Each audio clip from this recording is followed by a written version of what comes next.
It's my great pleasure to introduce Anne Arvin, a distinguished professor of pediatrics, microbiology and immunology in Stanford. She's an expert in varicella-zoster infection, and she will talk about the molecular mechanisms of varicella-zoster pathogenesis. Welcome. Thank you. Thank you.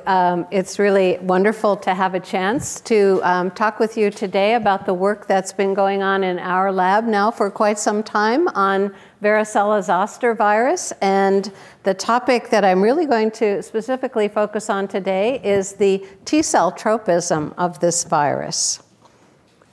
So just to begin with everybody on at the same point in what we know about this virus, it is a alpha herpes virus. It is related to herpes simplex 1 and 2, and it has a simian homologue called simian varicella virus. It is the smallest of the human herpes viruses, but that still means it makes at least 71 proteins, which maybe isn't so small. It comes into the cell by an attachment to the surface. The capsid delivers the DNA to the nucleus, and then everything begins to happen after that in typical herpes virus replication fashion. So the life cycle of this virus is, as we believe at this point in time, begins with inoculation of virus at mucocutaneous sites, mucosal epithelium particularly. And what then happens in the model that we have been proposing is that T-cell viremia occurs, that the virus accesses T-cells in the local lymphoid tissue. We know that it does infect tissue, T-cells, and this is where it most likely happens very similarly to how EBV gets into B cells at that site.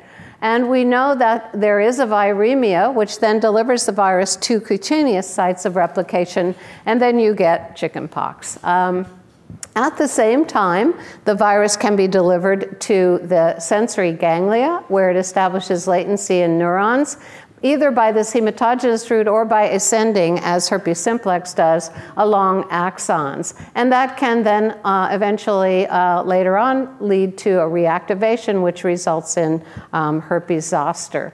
So that is our current model of this infection. And why we're interested in T-cell tropism in this virus is because that is distinctive for VZV. It does not occur, as far as we know and well documented, in herpes simplex. It does occur in simian varicella virus. So it is a different process of this alpha herpes virus versus HSV 1 and 2.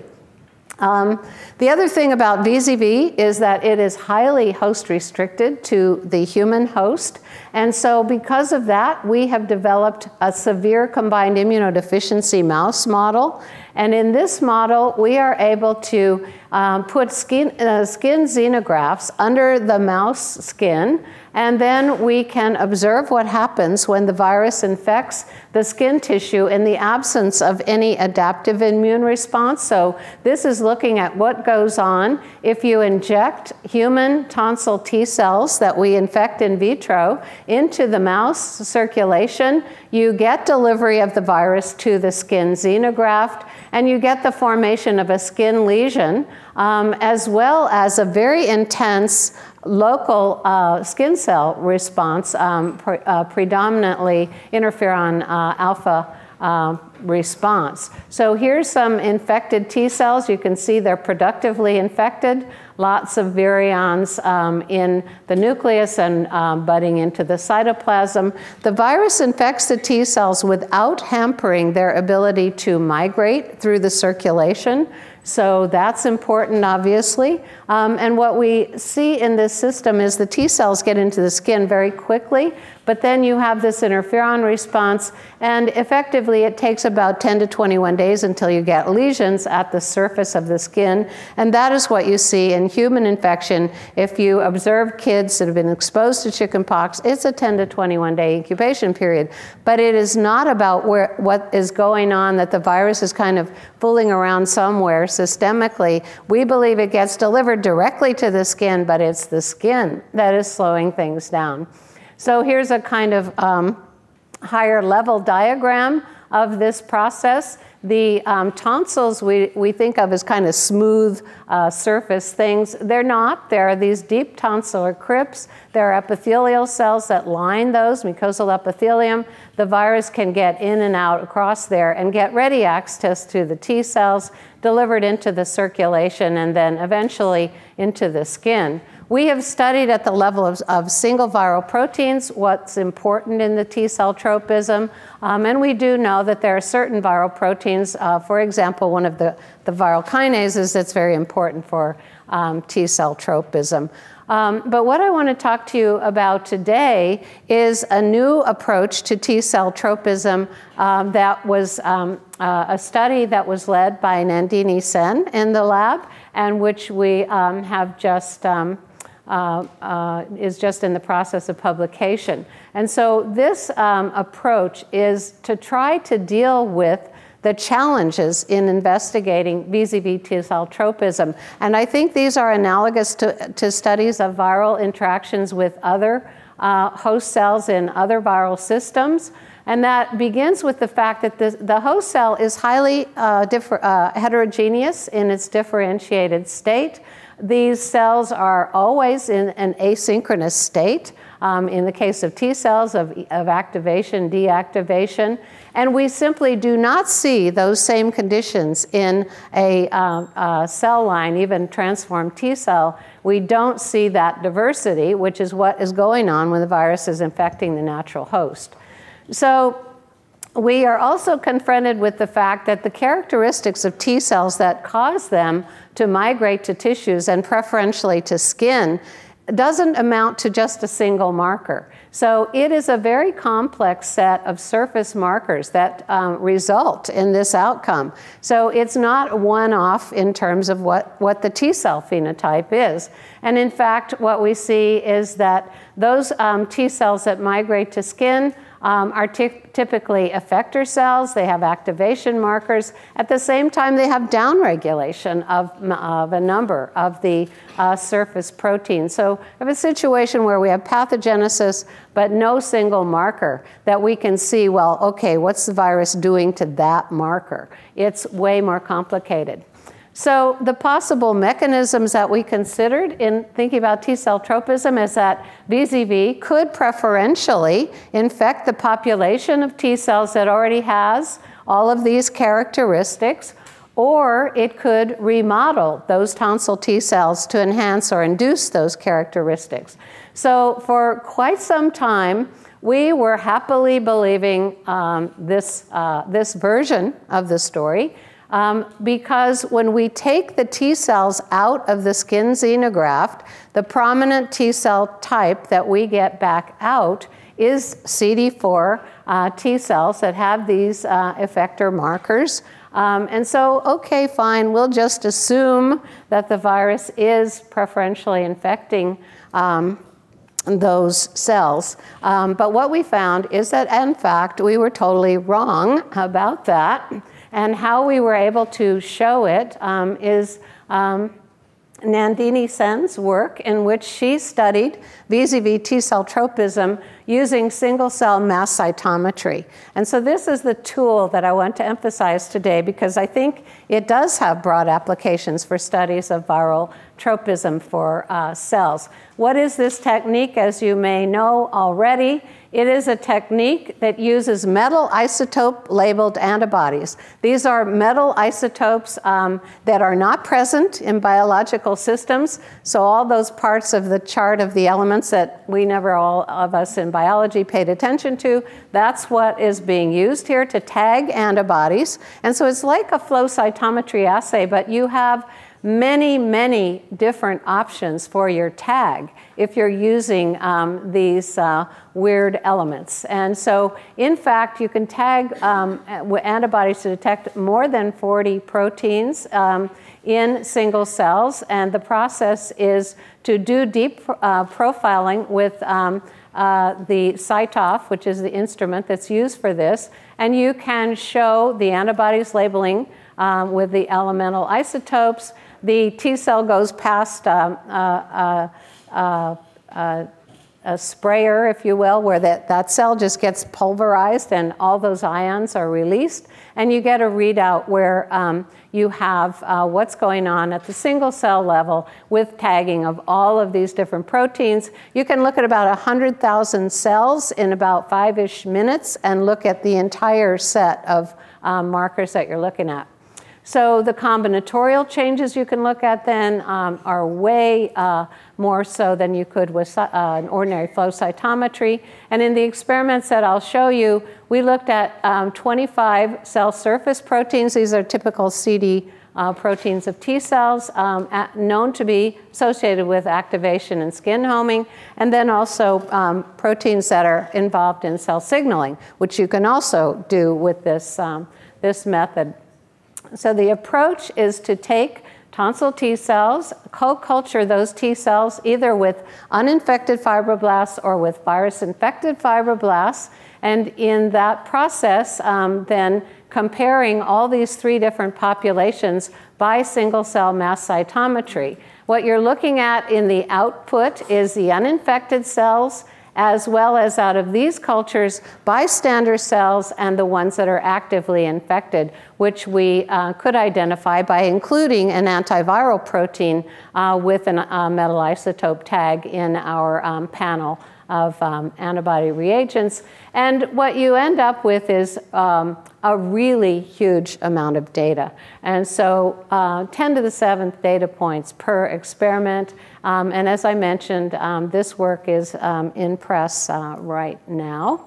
So I'll give you just some highlights of all of this because the data sets are huge. But to begin with, what we did was to look at the phenotypic hierarchy of the uninfected tonsil T cells. And tonsil T cells, it turns out, by using this method, consist of predominant populations that are CD4, CD8, and either RO or RA, memory or naive. And you can see that by looking at the profile by spade tree analysis, which is the tool used here. Here are the CD4 proteins down here, cells. Down here is the CD8 when you use the CD4 marker. Here's the CD8s when you use the CD8 marker. And so you get a readout of color intensity of expression, and the size of the circle is the number of cells. You also analyze this data by principal component analysis, and that again gives you a readout that shows the predominant populations.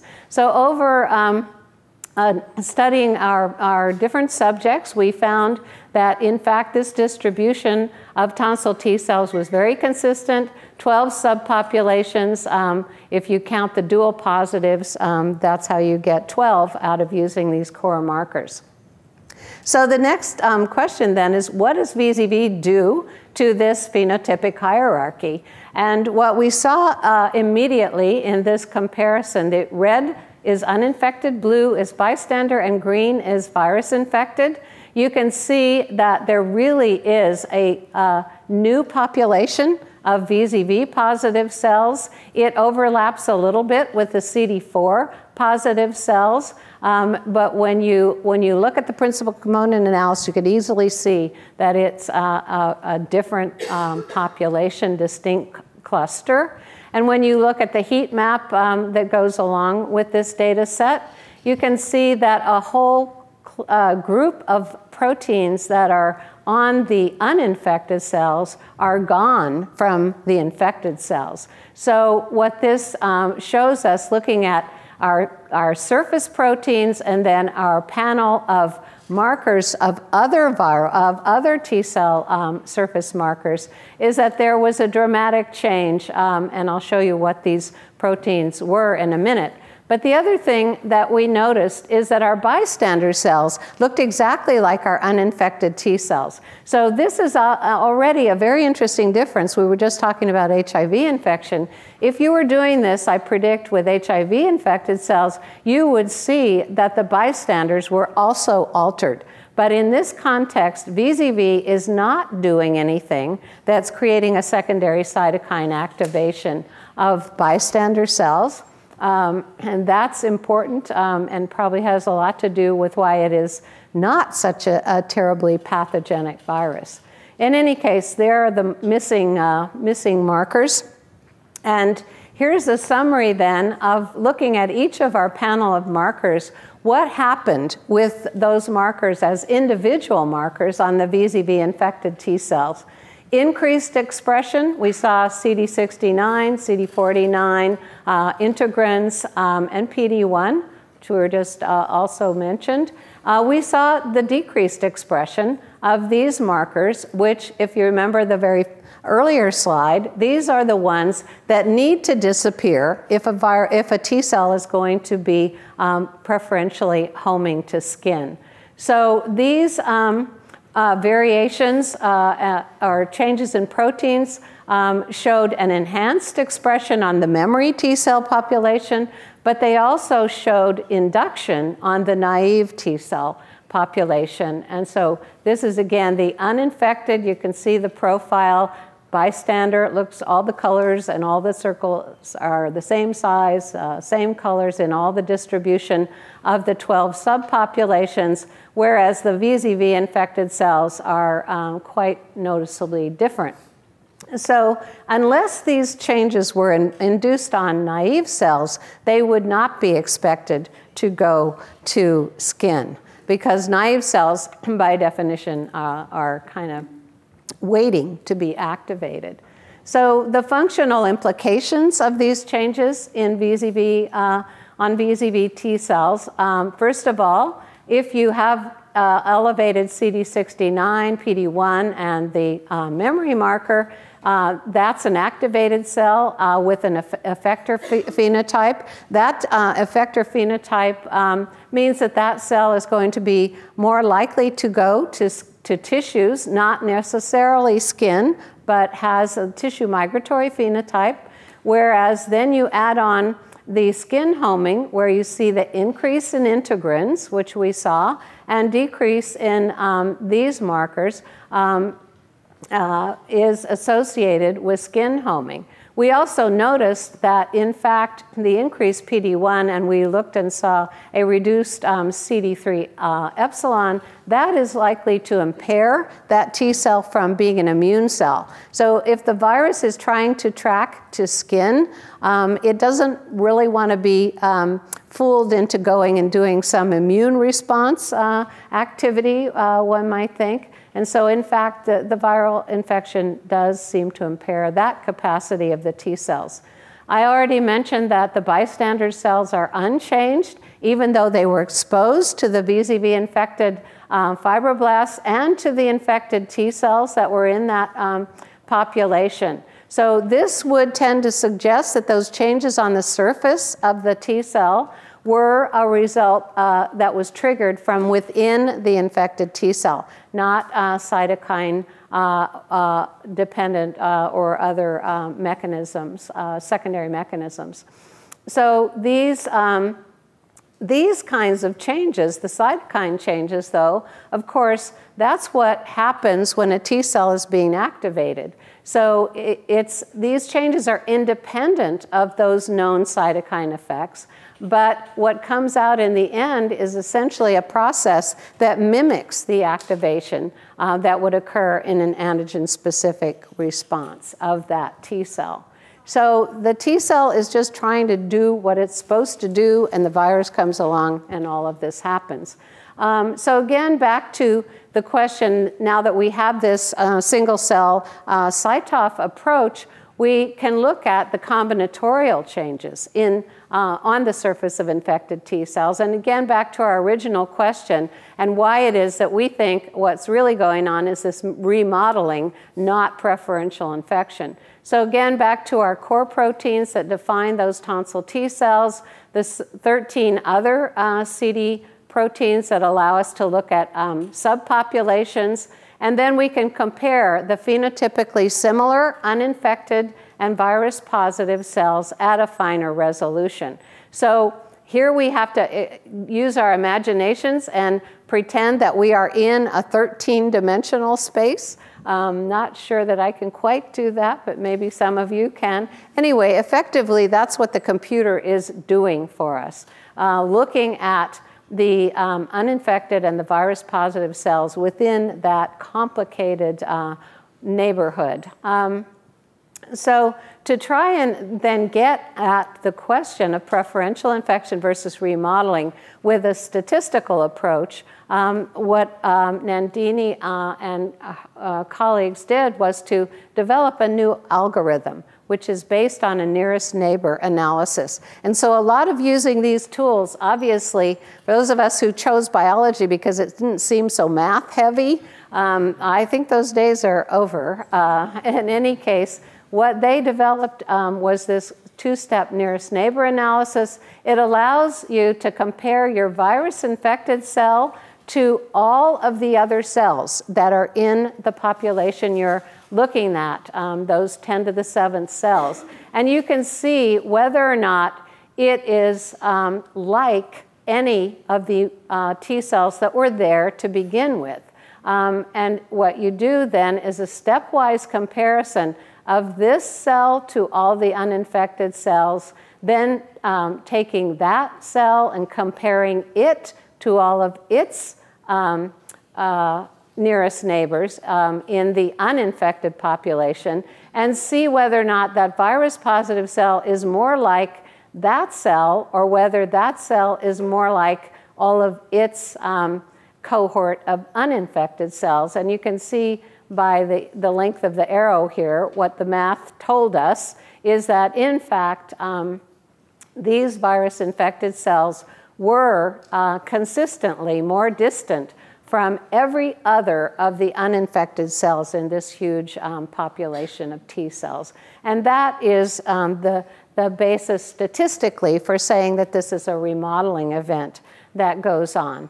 And so here you can see the calculation is that if the average distance 1 and 2 within each of the 12 subpopulations is looked at and the ratio is determined, you have a ratio above 1, that suggests that those virus-positive cells are really very, very different from any of the uninfected cells and suggest a remodeling based on statistics. But okay, based on statistics, well, we are still biologists and we want to know, okay, what is the real test experimentally of this concept? And so what Nandini did here was to take purified naive T cells and do the whole experiment with only that population of T cells. And what she saw again was a new population of T cells emerging. So in fact, if you look at a couple of the markers here, CD69, you can see that there is, in the bystander cell, no change here. These are naive, they stay naive. But here you can see in the virus-infected, upregulation of the memory marker, the CD69, and downregulation of the CCR7, which is one of those skin homing factors that needs to be downregulated to promote skin homing. So this indicates that the virus really did direct those changes and that, in fact, the process did not require any other CD3 T cell population. So the next part of the story then is, well, how did this happen? And so there we introduce the combinatorial study of the cell signaling molecules. And so here again, we're fortunate in this work that there's an immense amount of knowledge about human T cells. And the context of that work then is that we have knowledge about how T cell surface proteins are modulated by intracellular signaling pathways when they are undergoing their normal differentiation and immune functions. So what we can see in the use of the CyTOF approach is that we can do single cell measurements and understand what's going on in these differentiated T cells regardless of the basal state of that individual cell. So what we know about T cell receptor activation is that in response to a cognate antigen, there are signaling cascades that go through the ZAP70 pathway and the AKT pathway. We know that, and we also know from the data I just showed you that we're getting a combination of surface changes on the VZV-infected T cells. So the question is whether or not those changes in cell surface architecture reflect activation of those cell signaling pathways. And again, just showing one example of some markers here. So this is the ZAP70 pathway, and here are the bystander cells versus the virus-positive cells. Again, where you see red and yellow, that means something is happening. This is the bystander, so pretty much blues and greens over here. And what we saw in the analysis was that, in fact, the ZAP70 was phosphorylated, and so was, in this example here, a downstream signaling protein in that pathway, and others also were upregulated. So here you can see, again, bystanders, lots of yellow and orange over here in the virus-positive cells. But the other thing I want to point out here is that it didn't track all the way through. And so if you look at, in this case, phosphorylation of ERK, you can see that, in fact, it is down-regulated in the virus-infected T cells. So the activation goes along the typical pathway, and we also saw that it went along the typical pathway for AKT activation, except in certain instances. In that case, IKB was not upregulated. In fact, it was downregulated. So there are ways in which the virus takes over the usual signaling pathway, but ways in which it modifies it downstream. And so here's a summary of all of these horrible, complicated signaling pathways. But anyway, here's the T cell receptor, the normal pathway that would be activated if you were a T cell looking at a cognate antigen would go by way of this T cell receptor activation.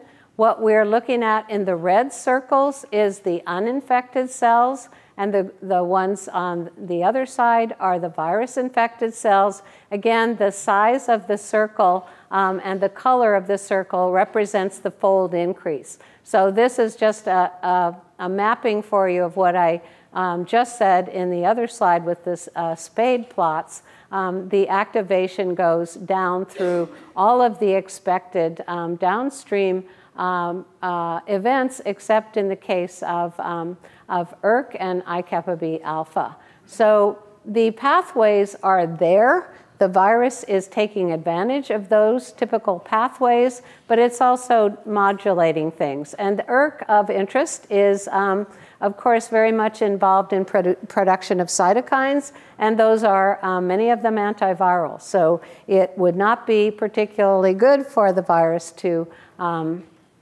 manipulate the pathway all the way through the final outcome. Probably those changes of ERK are post-translational changes. In any case, the virus is taking over. So our conclusions are that the virus remodels the surface proteins of the infected T cells, and it does that in a way that it turns out to promote skin homing, and does it by way of the usual T cell signaling pathway.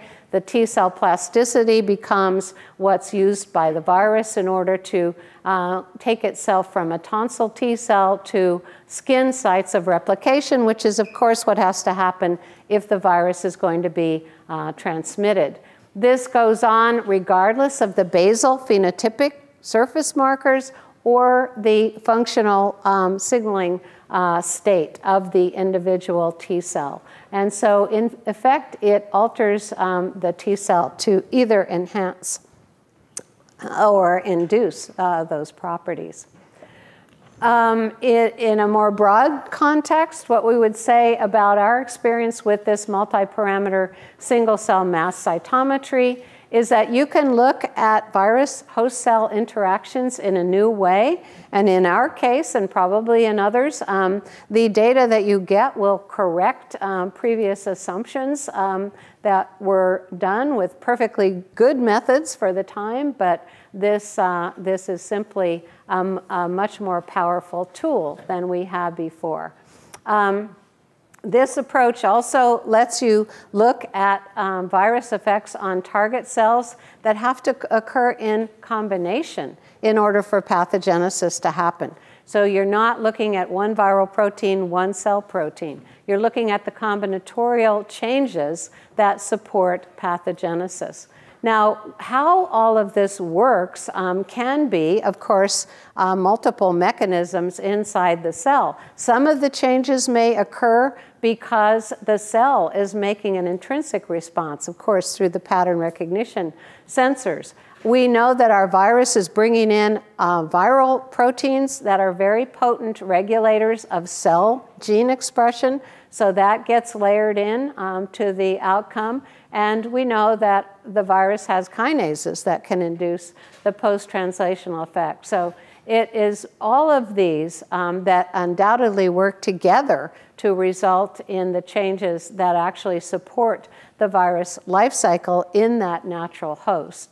And it again occurs and can be measured regardless of the baseline heterogeneity of the primary cells. And so this, we think, is a very potent new way to study virus-host interactions. Remodeling supports pathogenesis and allows persistence of chickenpox VZV in the population through the skin lesions. And so we have a new way of thinking about the pathogenesis of this virus, which has been around in the human host for the millennia. Again, Nandini Sen was the lead on this work. Our collaborators, the Nolan Lab, originated studies with CyTOF, and our previous studies of T-cell tropism were done by a number of previous and present members of the lab. Thank you.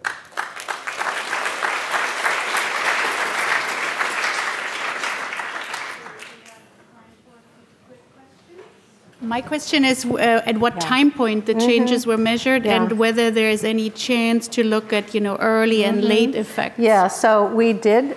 These were largely at 24 hours, 40 hours, but I didn't show you, we did kinetics. So that's the other advantage of this method is you can look at the kinetics and the paper shows the kinetics and you see the induction, the gradual change that's happening in this heterogeneous population of cells. I wonder if you looked at trafficking to the brain or to the lung, there's complications you get with varicella. So can you look at those?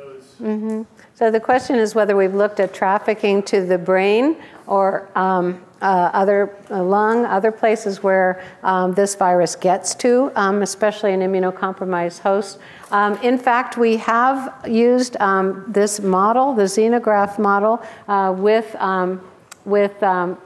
dorsal root ganglion xenografts, and we can see that the virus-infected T cells do traffic into those tissues. We don't have a good way to look at lung trafficking, but presumably we would see that. Okay, there's one more question over there. I was wondering if people who had their tonsils removed are less likely to get chickenpox. Unfortunately, no. The problem is, when you get your tonsils removed, they don't go all the way down in there and get all that whole Waldeier's ring, it's called. So you don't have the ones that you can see if you stick out your tongue and look in the mirror, but there's a whole lot of regional lymphoid tissue right there in a good spot for the virus to be able to cause infection. What I didn't say is clinically, varicella is much worse in adults, and we speculate that that's because it is harder for the virus to activate a naive cell, which is the predominant T cell population in children. Adults have almost all memory cells, so you get a much more rapid induction, activation, and delivery of the virus to the skin. And adults with chickenpox have many hundreds of skin lesions. So anybody who hasn't been vaccinated and thinks they're susceptible, please get the varicella vaccine. Yes? Yeah, that's the question. So kids who are vaccinated against chickenpox, does this change anything in terms of what the virus can do, or whether it can actually even establish latency? Well, we really don't know much about whether the varicella vaccine can reduce the establishment of latency in the neurons in ganglia. We know that can still happen, but we don't yet know because the vaccine was licensed about 1995 and gradually been introduced. We will need a lot of epidemiologic data to understand that better, but to be continued.